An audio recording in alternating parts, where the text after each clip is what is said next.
Il y a eu d'innombrables découvertes sur l'île Hawke.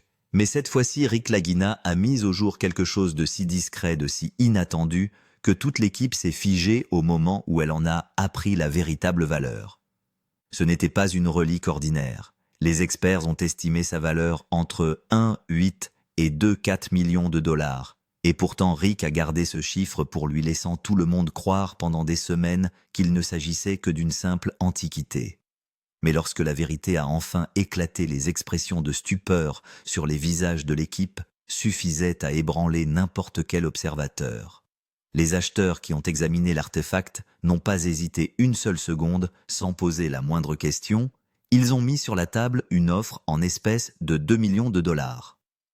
Une offre immédiate, sans négociation, pour un objet qui n'apparaît dans l'industrie qu'une fois par décennie, voire tous les 20 ans. Lorsque Rick a ouvert la boîte, les vieilles incrustations d'or et le rare sceau européen ont laissé toute l'équipe sans voix. Il s'attendait à un indice, peut-être un fragment de preuve, mais au lieu de cela, il contemplait un trésor valant une retraite dorée. Et c'est alors qu'est survenu le coup de théâtre. Une fois l'affaire conclue, l'équipe supposait que Rick enverrait l'argent à la production ou au musée, mais au lieu de cela, il a discrètement distribué des enveloppes à chaque membre de l'équipe. À l'intérieur, chacun a trouvé des sommes allant de 42 000 à 55 000 dollars, laissant plusieurs d'entre eux regarder Rick avec des yeux ronds, comme s'ils n'arrivaient pas à croire ce qu'ils venaient de céder. À cet instant, on aurait dit que la fortune de toute l'équipe avait basculé du jour au lendemain. Les découvertes à 1 million de dollars n'arrivent pas souvent. Et si quelqu'un regarde cette vidéo sans s'abonner, c'est pratiquement une perte sèche, car nous vous apportons chaque rebondissement, chaque révélation à 1 million de dollars, chaque fuite cachée directement à vous. Manquez un abonnement et vous manquez le prochain jackpot de l'île Hawke. Et sur cette île, les jackpots ne sont jamais petits.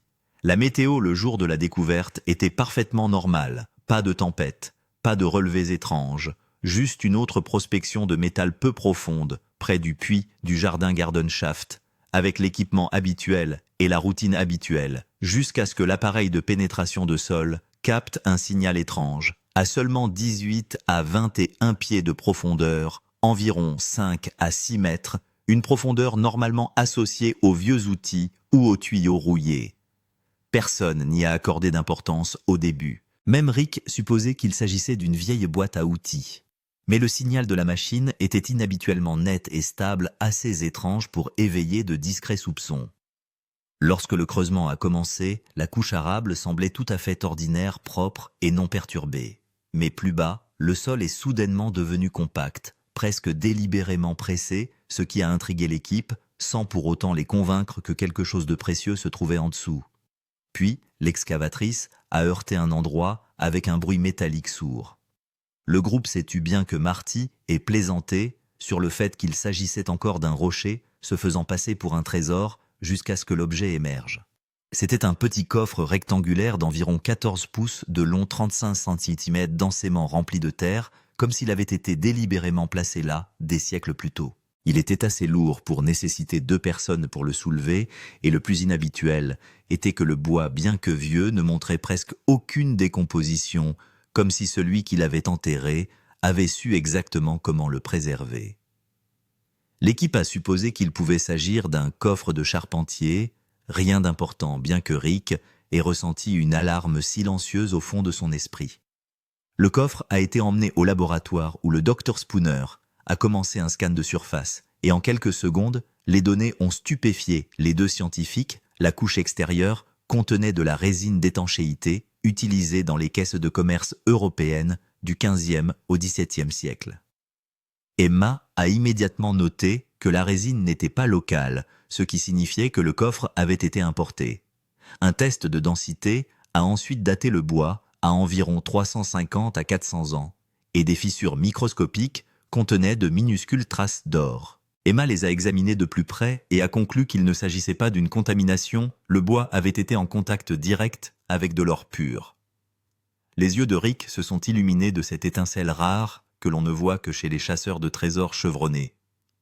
D'autres scans ont détecté une signature de plaques métalliques faible mais constante à l'intérieur, un objet plat probablement incrusté d'or, correspondant à la pureté typique de l'artisanat royal de l'Ancien Monde. Lorsque Emma a testé la composition chimique de la résine, elle a trouvé un profil de sève inhabituel provenant d'une route commerciale européenne près de l'Espagne et du Portugal. Elle et le docteur Spooner ont échangé un regard. Ce n'était pas juste rare, c'était exceptionnellement rare. Ce qui avait semblé être un simple coffre en bois apparaissait maintenant comme faisant partie d'une cargaison royale. Trouver un tel coffre à cette profondeur sur l'île Hawke suffisait à réécrire des pans de l'histoire. Et Rick savait que ce n'était pas quelque chose destiné à rester sagement dans une vitrine d'exposition. En nettoyant le coffre, l'équipe a remarqué des marques qui n'étaient pas des rayures, mais des gravures délibérées. 3 symboles distincts, un tribal, un géométrique et un ressemblant à un blason. L'équipe a d'abord pensé qu'il s'agissait de marques d'artisans, mais Emma a insisté sur le fait qu'elles étaient codées. Au microscope et sous lumière UV, les symboles ont révélé de faibles lettres latines cachées dans leurs lignes, ressemblant à de courtes phrases, codées autrefois utilisées par les marchands européens pour les expéditions officielles ou les autorisations royales. Le coffre, autrefois ordinaire, était désormais indéniablement historique. Le choc final est survenu lorsque Emma a identifié le blason. Il correspondait à un rare insigne royal d'une maison ibérique des années 1600, une dynastie dont les cargaisons étaient notoirement perdues en mer. Seuls 3 exemplaires authentifiés de cet insigne sont connus, et celui sur ce coffre le reliait directement à cette cargaison royale perdue depuis longtemps. Le docteur Spooner a immédiatement déclaré « Si c'est authentique, alors nous détenons quelque chose d'inestimable. » En entendant cela, Rick n'a prononcé qu'une phrase. « Alors nous devons être très très prudents. » Après avoir vu les symboles et l'insigne, Rick a ressenti un mélange de peur et d'excitation. Sur l'île Hawke, il avait toujours cru que le vrai trésor n'était pas seulement l'or et l'argent, mais des choses qui pouvaient changer l'histoire. Mais en voyant les marques sur ce coffre, Rick a aussi réalisé que si cette découverte devenait publique, elle créerait une tempête médiatique. Un risque encore plus grand était l'attention indésirable de certaines agences ou de collectionneurs privés. La plus grande peur de Rick était que si la nouvelle fuitait, le site de fouille serait immédiatement scellé. Le gouvernement ou des organismes internationaux pourraient le déclarer bien culturel. L'intégralité des fouilles de l'île Hawke pourrait être légalement interrompue. Rick avait déjà vu par le passé comment de petites découvertes pouvaient fuiter dans les médias, menant à un chaos généralisé. Cette fois, il ne voulait pas que cela arrive. Il a simplement dit à l'équipe « Cette boîte est très précieuse, gardez-la simplement en sécurité. » Mais il a limité les vraies informations à Marty et au Dr Spooner. L'équipe de production télévisée n'a même pas été informée de tous les détails de cette découverte.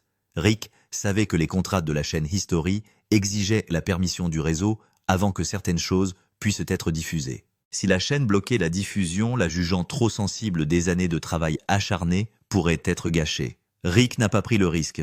Il a fait déplacer le coffre du laboratoire vers un coffre-fort sécurisé et a strictement ordonné à l'équipe de n'en dire mot à personne. Mais la vraie raison n'était pas seulement légale ou liée à la peur des médias.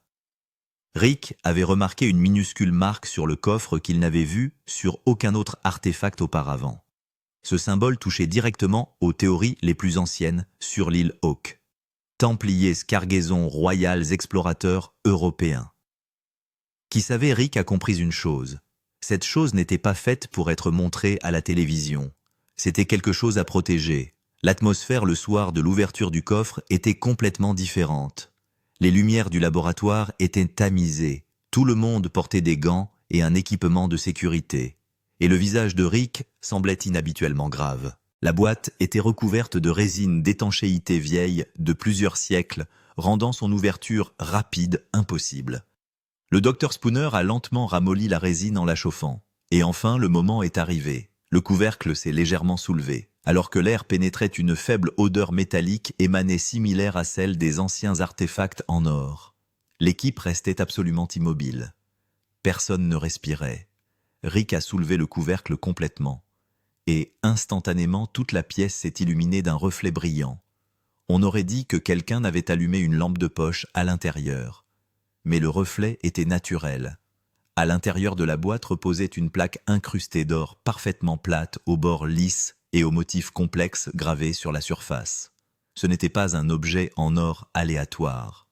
Son artisanat était si net et parfait que quiconque le voyait reconnaissait immédiatement l'œuvre d'un maître artisan vieille de plusieurs centaines d'années. Dès qu'Emma a pris la plaque avec ses gants, sa première réaction a été « Oh mon Dieu, c'est un artefact digne d'un musée ». Rick et le reste de l'équipe étaient tout simplement stupéfaits. Les bords de la plaque étaient gravés de sculptures de style royal européen ancien. Au centre se trouvaient des symboles incrustés d'or fané, mais visibles certaines formes en spirale, d'autres ressemblant à des croix, et une forme très faible rappelant un sceau royal. Le plus effrayant était que la plaque n'était pas du tout corrodée. Quelque chose vieux de 300 à 400 ans aussi propre. Cela constituait en soi une grande question. Certains membres de l'équipe ont littéralement reculé n'ayant jamais rien vu de tel. Les yeux de Rick étaient remplis d'excitation et de peur. Il a instantanément réalisé que ce n'était pas une trouvaille ordinaire. Cela allait être l'une des découvertes les plus rares de l'île Hawke. La plaque était à peine dans le laboratoire depuis 30 minutes que des experts ont été appelés. Dès qu'ils ont commencé le scan détaillé, les premières données choquantes sont arrivées. L'or utilisé sur la plaque n'était pas moderne. Le niveau de pureté se situait dans la fourchette de 91 à 93%, typique des ateliers royaux des années 1600. Emma a immédiatement dit « Ce type de pureté n'a pas été utilisé depuis des siècles. Cela fait partie d'un artefact de niveau royal. » Après vérification de l'âge approximatif de la plaque était de 320 à 380 ans. Ce n'était pas un objet décoratif anodin. Il semblait faire partie d'une cargaison commerciale royale ou d'un cadeau diplomatique. Le docteur Spooner a vérifié les sculptures et a découvert que certains motifs étaient similaires à ceux trouvés dans les insignes royaux ibériques antérieurs. De tels artefacts ne sont jamais vendus publiquement sur le marché, car leur histoire est inestimable. Les experts doctorants ont donné une évaluation préliminaire, 1,8 millions à 2,4 millions de dollars. L'équipe était littéralement sidérée. Rick est resté silencieux, sachant que la vraie valeur pouvait être encore plus élevée. Mais le véritable drame a commencé lorsque, avant même que le rapport d'évaluation ne soit sorti, 2 acheteurs privés sont arrivés au laboratoire le jour même. Tous deux ont immédiatement exprimé leur intérêt sans aucune négociation. Un acheteur a déclaré sans détour « Si c'est réel, nous sommes prêts à aller jusqu'à 2 millions de dollars aujourd'hui même. » Un autre acheteur a appelé en arrière-plan et a demandé « L'expédition est-elle possible dans les 24 heures ?» L'équipe ne comprenait pas comment ces gens étaient arrivés si vite. Quelqu'un avait-il fait fuiter l'info? Un collectionneur de haut niveau avait-il eu la nouvelle? Ou ces inconnus qui traînaient autour de l'île Hawke faisaient-ils partie d'un réseau? L'esprit de Rick tournait à toute vitesse. Il a réalisé que cet artefact n'était pas seulement précieux, il était dangereusement précieux. C'était le moment qui forçait Rick à prendre une décision. Sa prochaine étape devait être franchie très prudemment. L'atmosphère était devenue un peu tendue après la publication de l'évaluation de l'artefact. Mais le vrai choc est survenu lorsque 2 acheteurs privés sont soudainement arrivés au laboratoire ce soir-là. Ces 2 acheteurs n'étaient pas des collectionneurs occasionnels. Leur entrée était unique. Tous 2 sont arrivés dans des SUV noirs en costume. Et avant d'entrer, ils n'ont dit qu'une seule phrase à la sécurité. « Nous sommes là pour la plaque ». L'équipe a échangé des regards. Qui leur a dit « Comment sont-ils arrivés si vite ?» Le premier acheteur a étudié la plaque quelques secondes, puis a dit calmement « Nous pouvons offrir 2 millions de dollars tout de suite ». Rick n'avait jamais entendu une offre aussi rapide auparavant. D'habitude, les acheteurs négocient, attendent et demandent des papiers. Mais pourquoi une telle urgence? Ici, le second acheteur n'était pas loin derrière. Il a dit que si Rick le voulait, il pouvait garder la transaction confidentielle et ferait le paiement par virement le jour même. La chose la plus inhabituelle durant les négociations était que les acheteurs n'ont soulevé aucune question sur l'authenticité de l'artefact. Aucun rapport de laboratoire n'a été demandé.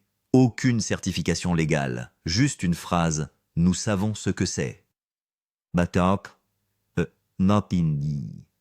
Rick a alors réalisé que ces gens en savaient probablement plus sur la véritable histoire de l'artefact que lui. Rick avait délibérément caché certains détails aux acheteurs comme les symboles rares, trouvés sur le coffre la phrase latine cachée et les lectures d'échos métalliques de l'île Hawk. Il voulait voir ce que les acheteurs révéleraient. Mais les deux acheteurs continuaient de répéter la même chose. Cet objet est rare et constitue une histoire égarée. Le secret était aussi très fort. Les acheteurs ont insisté pour que la transaction ne fuite vers aucune émission de télévision ni aucun média. En entendant cela, Rick est devenu tendu, sachant que toute image de la chaîne History pourrait compliquer légalement la vente privée. Mais l'offre était si élevée que Rick a senti que s'il ne prenait pas de décision aujourd'hui, il n'aurait peut-être pas d'autre chance. Après la vente, l'attitude de Rick a soudainement changé. Il est devenu inhabituellement silencieux, et il y avait une étrange tension sur son visage. L'équipe a commencé à soupçonner que Rick cachait quelque chose de plus gros, quelque chose dont tout le monde devrait avoir le droit de connaître. Billy a été le premier à questionner Rick qui était ses acheteurs. Et pourquoi cette précipitation? Rick a simplement dit « C'était juste des collectionneurs privés, ne réfléchissez pas trop ». Mais cette réponse n'a satisfait personne. Deux camps s'étaient maintenant formés au sein de l'équipe. Certains faisaient confiance à Rick, sentant qu'il prendrait soin d'eux. Mais certains membres, surtout Jack et Charles, étaient mal à l'aise. Ils sentaient que Rick maintenait le secret inutilement. Jack a dit doucement « Pourquoi sommes-nous tenus à l'écart? Nous étions aussi à l'excavation. Nous avons le droit de savoir. » Charles a haussé les épaules. Peut-être que l'émission ne veut pas couvrir ça. Mais au fond, tout le monde savait que ce n'était pas le cas. La chaîne History est toujours prête à mettre en avant toute découverte de trésors. L'équipe de l'émission était aussi inhabituellement silencieuse. L'équipe a également trouvé étrange qu'après le départ des acheteurs, Rick n'ait partagé le reste des détails du coffre avec personne. Il a seulement mentionné la vente de la plaque, mais n'a même pas mentionné les symboles rares et les marquages latins trouvés sur le coffre. C'était ce qui dérangeait le plus l'équipe. Emma sentait aussi que Rick cachait quelque chose, mais par respect, elle s'est abstenue de poser trop de questions. Pourtant, ces mots résonnaient dans l'esprit de l'équipe. Si Rick a peur, ça veut dire que cette plaque n'est pas seulement précieuse, elle est dangereuse. L'anxiété de l'équipe grandissait. Certains chuchotaient que peut-être Rick n'avait pas révélé la vraie valeur de la plaque. Les acheteurs étaient-ils vraiment prêts à payer plus de 2 millions de dollars? Ou l'artefact faisait-il partie d'un puzzle plus large? Des informations que Rick gardait maintenant pour lui. La plus grande question qui persistait dans l'esprit de chaque membre de l'équipe. Que nous cache Rick et pourquoi? Rick est resté assis tranquillement pendant plusieurs heures après le départ des acheteurs. Un reçu de paiement de 2 millions de dollars reposait devant lui. Mais son visage ne montrait aucune joie. Rick dit toujours que l'île Hawk n'est pas juste un trésor, c'est une aventure familiale. Avec cette pensée en tête, il a pris cette nuit-là une décision à laquelle personne ne s'attendait. Rick est soudainement arrivé sous la tente du dîner avec des enveloppes surprenant tout le monde. Tout le monde pensait que c'était des mots de remerciement ou des plans pour la prochaine fouille. Mais dès que les enveloppes ont été ouvertes, l'atmosphère dans la pièce a changé. Chaque enveloppe contenait un versement allant de 42 000 à 55 000 dollars. Jack a laissé tomber l'enveloppe sous le choc. Il ne pouvait pas y croire. Billy, qui est toujours calme, est resté sans voix pendant quelques secondes. Les yeux de Charles se sont écarquillés comme s'il voyait une telle somme pour la première fois de sa vie. L'équipe s'est littéralement figée car personne ne s'attendait à une somme aussi importante. Rick a souri et a dit juste une phrase. « Vous êtes ma famille. Cette victoire n'est pas seulement la mienne. » Il y avait une honnêteté dans ces mots qui a touché le cœur de tout le monde. Les membres de l'équipe sont devenus véritablement émotifs. Certains ont même été émus aux larmes. Il y avait une ambiance différente sur l'île Hawk ce soir-là, comme si des décennies de travail acharné avaient été reconnues. Rick a prouvé que le trésor n'est pas seulement de l'or. Ce sont aussi les relations. Et ce lien familial était la plus grande partie de cette découverte. Le lendemain matin, quand Marty est arrivé sur le site, il a appris pour les versements. Au début, il était sincèrement heureux et a immédiatement serré Rick dans ses bras. Il a dit « Tu as fait en sorte que l'équipe se sente spéciale. » Mais quelques secondes plus tard, la confusion et une légère jalousie ont traversé son visage. Marty sentait que c'était une décision énorme, une qui n'aurait pas dû être prise si rapidement. Il a demandé à Rick « Pourquoi n'en as-tu pas discuté avec moi ?» Son ton était calme, mais la frustration était clairement visible. Rick est simplement resté là comme s'il avait tout bien réfléchi. Rick a dit doucement « Cet argent n'était pas seulement à moi, il appartenait aussi à l'équipe. » Marty a soulevé la question à nouveau. « Mais 2 millions de dollars, c'est énorme pour une décision précipitée. » Il s'inquiétait des légalités et du financement futur. Il voulait une vérification approfondie des antécédents des acheteurs. Rick a été un peu plus ferme cette fois. Cette décision vient du cœur. Il a dit que sans l'équipe, ce trésor n'aurait jamais été possible. Marty était pragmatique. Rick était émotif. Les deux perspectives s'entrechoquaient. Un silence gêné est tombé entre eux pendant quelques secondes. Finalement, Marty a dit doucement « Ton cœur a raison, mais le processus est aussi important. » Rick a répondu « Et parfois le cœur montre le bon chemin. » En entendant cela, Marty s'est arrêté parce qu'au fond, il comprenait le point de vue de Rick. Son visage était un mélange de fierté et de jalousie. Finalement, les deux frères se tenaient ensemble comme toujours. Mais aujourd'hui, Rick a prouvé que le leadership n'est pas seulement une question de décision, mais d'emmener les autres avec soi. Et c'est la plus grande force de l'île Hawk. Dès que la nouvelle de la vente privée de Rick a atteint la chaîne History, le réseau s'est mis en alerte maximale, craignant que l'affaire n'aille à l'encontre de la politique officielle de l'émission. L'équipe de production a immédiatement contacté Rick, demandant qui étaient les acheteurs et comment la transaction s'était déroulée, car les contrats exigent une approbation préalable pour de telles ventes.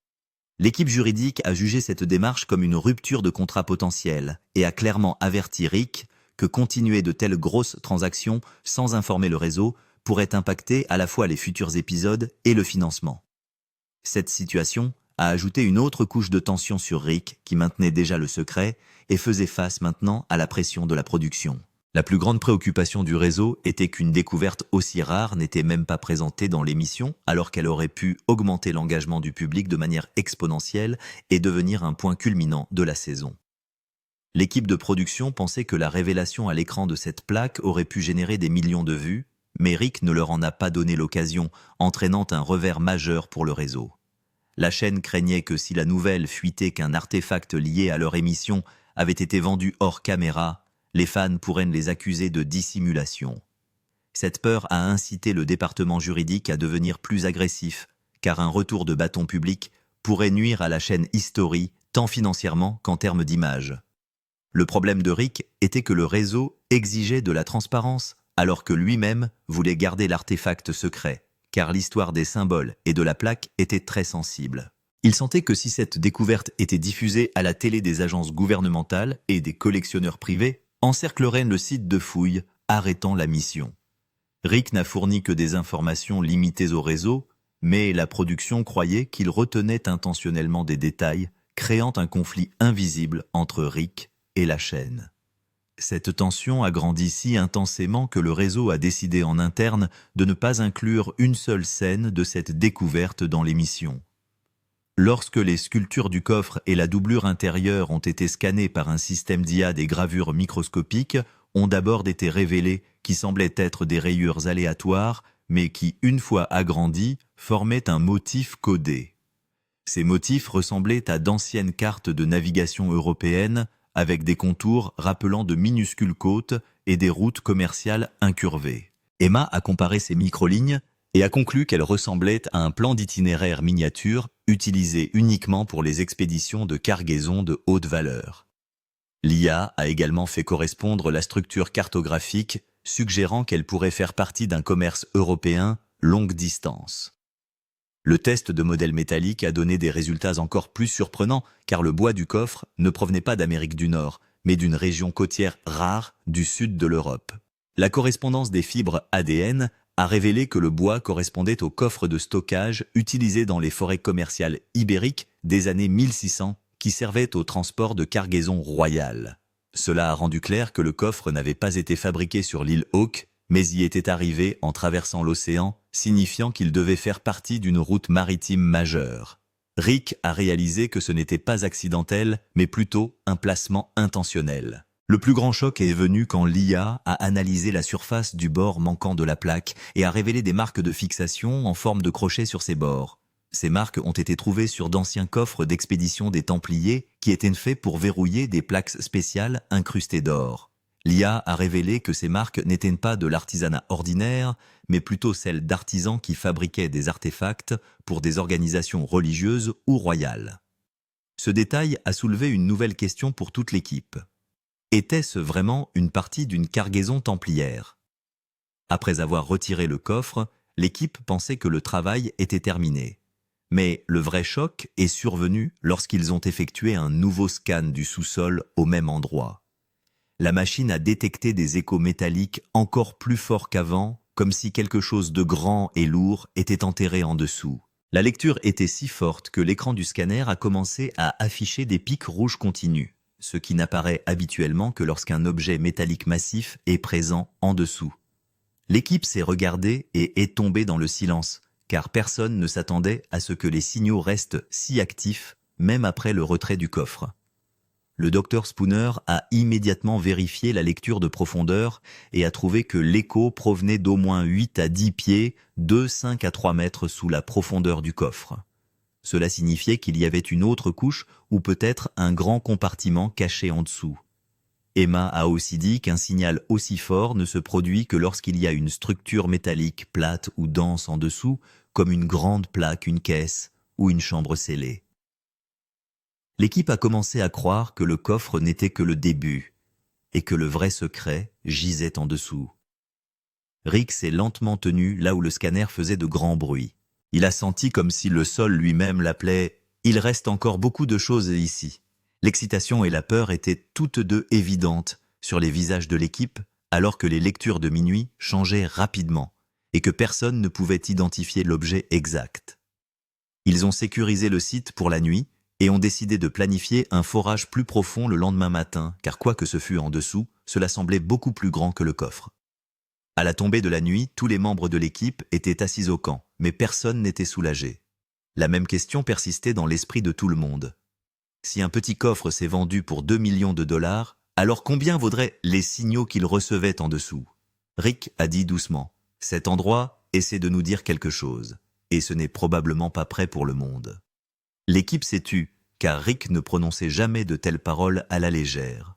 Marty a fixé les scans pendant un moment, puis a dit « C'est gros, très gros. On ne peut pas l'ignorer. » Rick l'a regardé et a répondu « Et si cela fait partie de la vraie ligne du trésor, alors nous sommes au point de découverte ultime. » Les visages des membres de l'équipe arboraient la même excitation tendue qui existe lors des plus grandes nuits de l'île Hawk, quand le sol lui-même est sur le point de révéler un nouveau mystère.